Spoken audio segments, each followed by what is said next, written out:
안녕하세요. 결혼한 지 8개월 된 초보주부입니다. 저한테 생겼던 일에 대해 한번 이야기해 보려고 합니다. 아직도 그때를 생각하면 등줄기에 식은땀이 흐를 정도로 긴장이 되네요. 저는 어려서 할머니 손에 맡겨져서 자랐습니다. 부모님이 제가 어렸을 때 이혼하시면서 할머니 말을 빌리자면 둘이 자존심 싸움 하느라고 양육권 가지고 다툼을 하다가 결국 엄마가 저에 대한 양육권을 가지게 되었고, 그리고 나서 얼마 지나지 않아 엄마는 새살림 차려서 저를 할머니 집에 맡겨놓고 연락이 두절되었다고 합니다. 그래서 그런가 저는 할머니 손에 자라며 서로 애틋한 사이였지만 마음 한편으로는 화목한 가정에 대한 부러움을 가지고 있었어요. 저는 대학교 졸업 후 회사를 다니다가 할머니의 건강이 안 좋아지게 되면서 할머니가 운영하는 식당에서 같이 일을 돕게 되었습니다.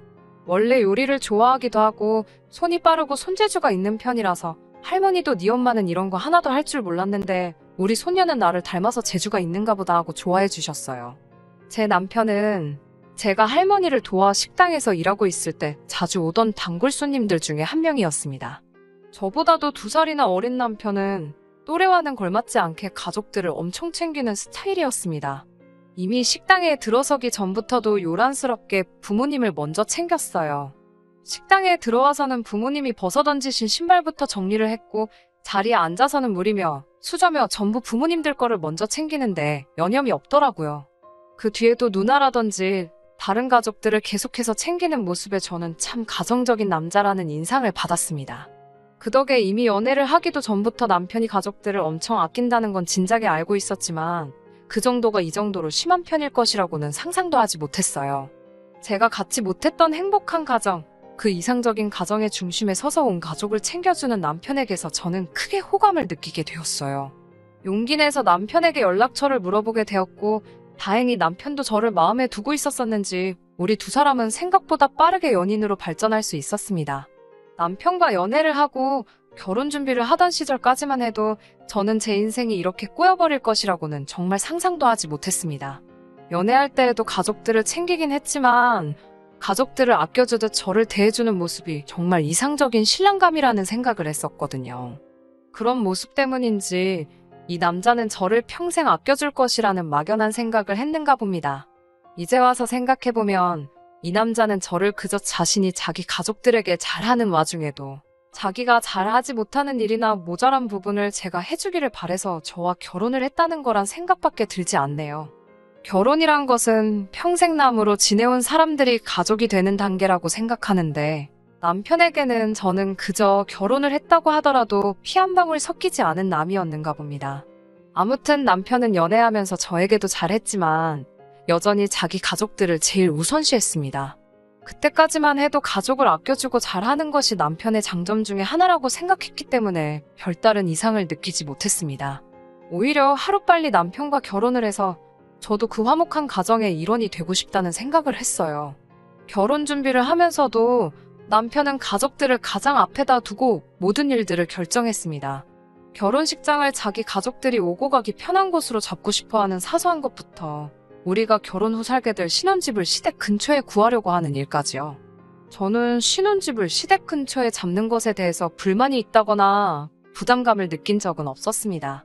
오히려 더 좋았어요.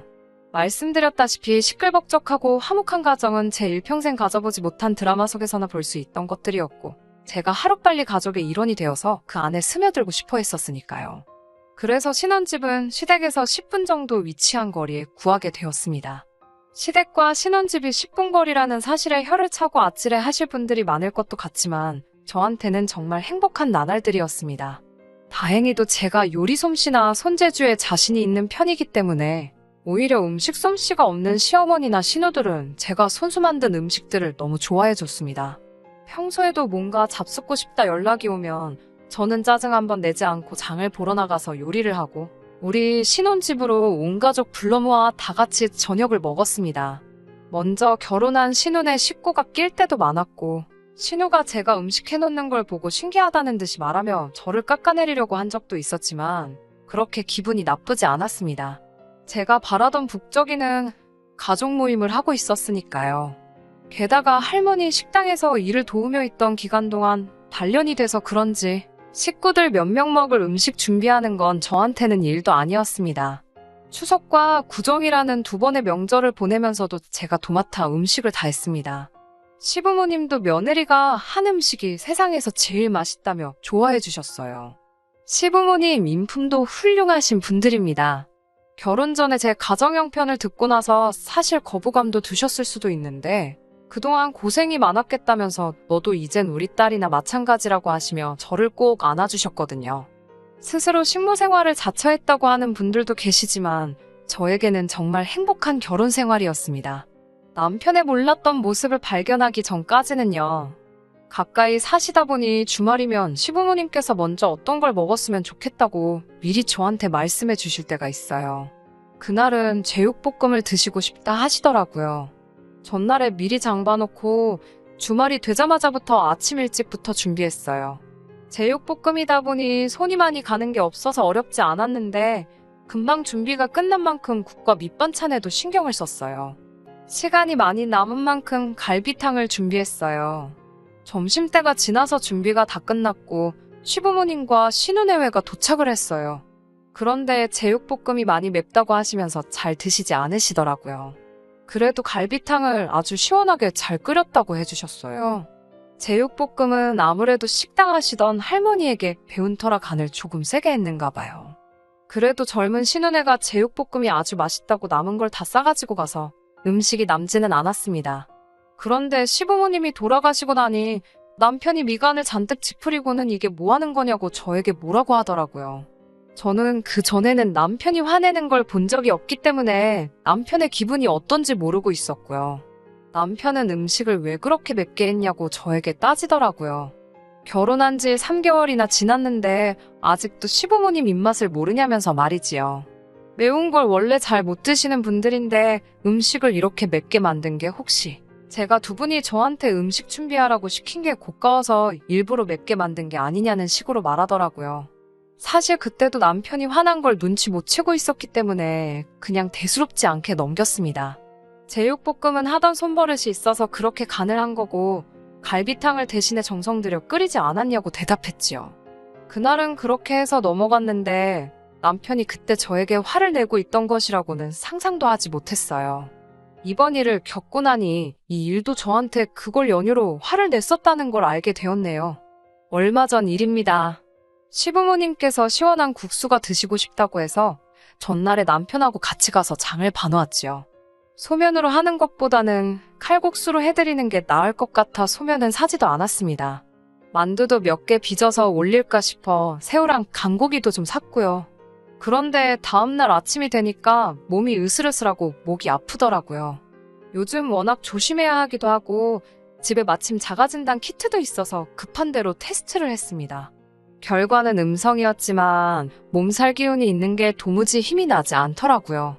육수를 끓이면서 칼국수랑 곁들일 겉절이 김치까지 해놓았는데 몸 상태가 너무 안 좋은 나머지 만두까지 빚을 엄두가 나지 않았습니다.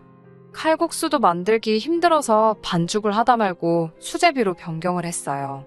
시부모님 오시자마자 몸이 안 좋아서 칼국수는 못했고 수제비로 올려드렸다 하니 두 분께서 많이 걱정해 주시더라고요. 저도 키트로 검사는 했는데 음성 나왔다고 두 분을 안심시켜드렸어요. 몸이 안 좋으면 그냥 음식을 하지 말지 뭐하러 꾸역꾸역 했느냐고 걱정해 주시더라고요. 그 와중에도 음식하느라 고생했다고 두 분은 전에 없을 정도로 음식이 맛있었다고 칭찬해 주시고 저보고 이제 푹 쉬라고 그리고 다음부터는 몸이 안 좋으면 음식 같은 거 안 먹어도 되니 건강부터 챙기라고 해주셨어요. 그리고 그렇게 두 분은 시댁으로 돌아가셨습니다. 아픈 몸을 이끌고 다시 주방으로 들어왔어요. 뒷정리를 하려고요. 평소 같으면 남편이 그릇 같은 거 다 걷어서 가져다 줬는데 그날은 식탁 의자에 앉아서 아주 인상을 팍 쓰고 있더라고요.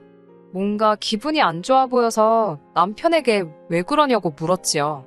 남편은 다짜고짜 저에게 시댁이 우습냐고 말하며 화를 내기 시작했습니다. 열이 펄펄 끓는 와중에 식사를 준비했는데 그딴 소리를 들으니 저도 어이가 없었어요. 제가 한 행동이 어딜 봐서 시댁을 우습게 본 행동이냐며 저도 따졌습니다. 남편은 어떻게 시부모님이 오셨는데 수제비 하나만 덩그러니 내올 수 있냐고 뭐라고 하더군요. 내가 언제 수제비만 냈냐고 겉절이 김치도 같이 올리지 않았느냐고 하니 그건 김치잖아? 하고 말더라고요. 김치는 음식 아닌가요? 제가 작년에 담은 김장김치를 썰어서 낸 것도 아니고 칼국수랑 잘 어울리겠다 싶어서 겉절이를 만든 건데 말입니다. 거기에 한술 덧떠서 어떻게 시부모님 오셔서 식사하는 밥상에 고기 반찬 하나를 만들지도 않았냐 뭐라 하더라고요. 전날에 장볼 때 산 고기랑 새우는 어디다 팔아먹었느냐면서요. 몸 상태가 안 좋다고 말하지 않았냐. 원래는 만두도 같이 올릴 계획이었다. 너무 힘에 부쳐서 못한 건데 어떻게 그걸 내가 시부모님을 우습게 생각해서 음식을 하지 않은 거냐고. 결혼 생활한 8개월 동안 거의 매주 집으로 시부모님의 가끔은 신혼여행까지 불러 음식 준비를 했는데 단 하루 몸이 안 좋아서 음식 몇 개 못 낸 걸 가지고 말을 그렇게 서운하게 할 수 있느냐고 따졌지요. 그랬더니 부모 없이 자란 티가 여기서 난다고 저한테 뭐라고 하네요. 몸 상태가 안 좋아서 준비하려던 음식을 다 못하는 상황이면 겉절이가 아니라 만두부터 했어야 하는 거 아니냐고. 어른이 오시는데 고기 반찬부터 해야지 지 편한 것부터 하려고 하는 게 아주 부모한테 배운 게 없어서 그러는 거라고 콕 집어 말을 하네요. 그게 부모 없이 자란 것과 도대체 무슨 관련이 있는지도 모르겠고 제 단 한 가지의 컴플렉스였던 부모님 이야기를 꺼내니 저도 화를 내지 않을 수가 없었습니다. 시부모님 두 분 다 맛있게 드시고 돌아가셨는데 왜 너가 혼자 나서서 이러고 있냐고 같이 맞불을 놓으며 한참을 언성을 높이며 싸웠네요. 자기도 본인이 억지를 부리고 있다는 걸 느끼고 있었는지 지 성질을 못 이겨 제가 보는 앞에서 밥상을 뒤집어 버려놓고는 방문이 부서져라 세게 문을 닫고 들어갔습니다. 벽을 치는 건지 뭘 하는 건지 방 안에서는 살벌한 소리가 들려오더라고요. 저는 그 상태로 열이 올라서 잠깐 그 자리에 주저앉아서 정신을 잃었습니다. 정신을 차리고 일어났을 때 남편은 부엌에 주저앉아 있던 저를 본 건지 만 건지 집 안에는 없고 어딜 간 건지 보이지가 않더라고요. 지금 이렇게 몸 좀 추스리고 사연 적어보았습니다. 정말 억울하고 화가 나네요. 무엇보다 이 사실을 할머니에게는 털어놓을 수 없다는 게 힘들어요. 괜히 걱정하시게 만들고 싶지는 않거든요. 자기 부모님 연관된 일만 아니면 정말 평소에도 자상하고 좋은 남편인데 꼭 시부모님이 음식을 제대로 못 드셨다는 느낌을 받을 때마다 저러네요. 아주 미치고 팔짝 뛸 노릇입니다. 후기 보내볼게요. 제가 무슨 위로를 받으려고 사연을 보낸 건 아니지만 생각보다 저를 탓하시는 분이 많네요. 저도 알고 있습니다. 하지만 정말 불우한 가정 환경에서 자라오면서 제가 이상적으로 그리고 있는 가정의 모습을 하고 있는 시댁 식구들 틈에 저도 녹아들고 싶었습니다. 어깨 너머에서 본 제 눈에는 그렇게 화목해 보일 수 없었습니다. 그렇다고 그 가족의 일원이 되기 위해 제가 노력을 하거나 한 건 아닙니다. 그냥 서서히 천천히 그들에게 동화되고 싶었습니다. 신혼집을 가까이 구한 건 그만큼 시부모님께서 저를 똑같이 아껴주셨던 부분이 컸습니다. 남편과의 일만 적어서 그런지는 모르겠지만 시부모님 두 분 다 인품 훌륭하시고 저 귀찮게 하지 않으세요. 제가 음식 준비하는 만큼 개인적으로 저에게 용돈도 많이 찔러주십니다. 제가 요리를 좋아하고 또 잘하기 때문에 시댁 식구들을 위해 음식을 준비하는 게 어려운 일도 아니었습니다. 오히려 맛있게 잘 먹어주는 모습을 보면 힘이 나고 기쁘기도 했습니다. 제가 시댁에게 잘 보이기 위해 자처해서 음식을 한 게 아닙니다. 제 이야기를 쓰면서 제가 식모처럼 밥을 한 것처럼 보일 수도 있으나 시어머니도 제가 한 만큼 점심에 저를 따로 불러 식사도 이것저것 사주셨고 신우도 가끔씩 제가 너무 나대는 것 같다고 빈정대기는 했지만 집으로 초대해 식사를 하고 갈 때마다 빈손으로 오는 법 한 번 없었습니다. 저도 이 좋은 가족들의 일원이 되었다는 생각에 결혼 생활을 이어오는 동안은 행복했습니다. 하지만 이젠 아닌 것 같아요. 남편이 저에게 처음 보여준 모습이 그동안에 봐오던 남편의 진짜 모습이라 생각하니 정말 소름이 돋을 정도입니다. 아무리 저랑 다투었어도 그게 남편을 화나게 만들었다고 하더라도 주먹으로 친 건지 핸드폰을 던져서 그렇게 된 건지 모르겠지만 안방 문짝에 커다랗게 나 있는 상처가 다음에는 제 몸에 혹은 제 얼굴에 생길 수도 있다는 생각을 하면 제가 과연 다시 남편과 가정을 이루고 살 수 있을까 하는 의문이 들었습니다. 이 사실을 당연히 할머니께는 말씀드리지 못했어요. 괜히 속상하고 걱정 끼칠까 봐요. 하지만 이걸 묻어두기에는 너무 걱정되고 무서워서 결국 고민하다가 시어머니께 말씀드렸습니다. 저는 시어머니께서 이 사실을 듣고 내 아들이 그럴 리 없다. 거짓말하지 말라. 이런 반응을 보이실 거라고 생각했는데 이미 알고 있던 것처럼 말씀하시더라고요. 그 욱하는 성질머리만 고쳐먹으면 정말 흠잡을 곳이 없는 아이인데 라고 하시면서 말을 꺼내시더라고요. 사실 조금 놀랐습니다. 시부모님도 남편의 이런 면을 진작에 알고 계셨다는 사실은 충격적이었어요. 팔은 안으로 굽는다고 제가 뭘 기대했는지는 모르겠네요. 저를 딸처럼 여기겠다는 말을 곧이곧대로 믿은 제 잘못이겠지요.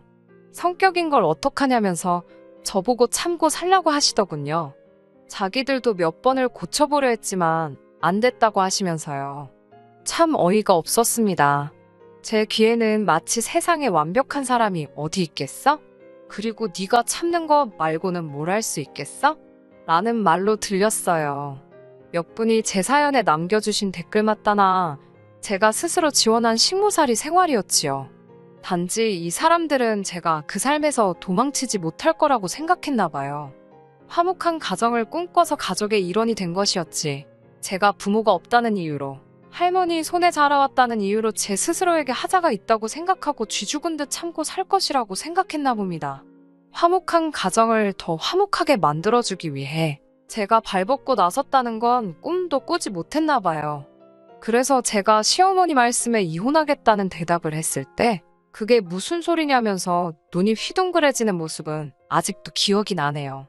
이틀 뒤에 남편이 제 앞에 무릎을 꿇고 사과까지 한 것도요. 아마 저를 이대로 놓치기는 싫었나 봐요. 시댁 근처에 살림을 차려도 아무 말도 없지. 매 주말마다 나서서 시댁 식구들 밥 해준다고 불러 모으지. 친정부모가 없으니 명절날에도 시댁에서 혼자 알아서 일하다 가지. 저 같은 며느리 또 어디 가서 구하겠어요? 그런 겉핥기식 사과에 마치 없던 일처럼 끝날 일이었으면 애초부터 만들지 말았으면 어땠겠냐는 생각이 듭니다. 이미 반쯤 부서져 버린 문짝이 충분한 증거가 돼서 현재는 이혼 숙려 기간이 끝나기를 기다리고 있습니다. 제 눈에 행복해 보이는 가정은 제가 없어도 행복하겠지요. 제가 행복하게 만들 수 있는 새로운 가정을 찾아 앞으로도 창창이 남은 제 앞길을 제 스스로 닦아보려고 합니다. 제 이야기 들어주셔서 감사합니다. 끝까지 들어주셔서 감사합니다. 오늘의 사연은 여기까지입니다. 구독과 좋아요, 알람 설정 부탁드리고 더 좋은 사연으로 다시 찾아뵙겠습니다. 감사합니다.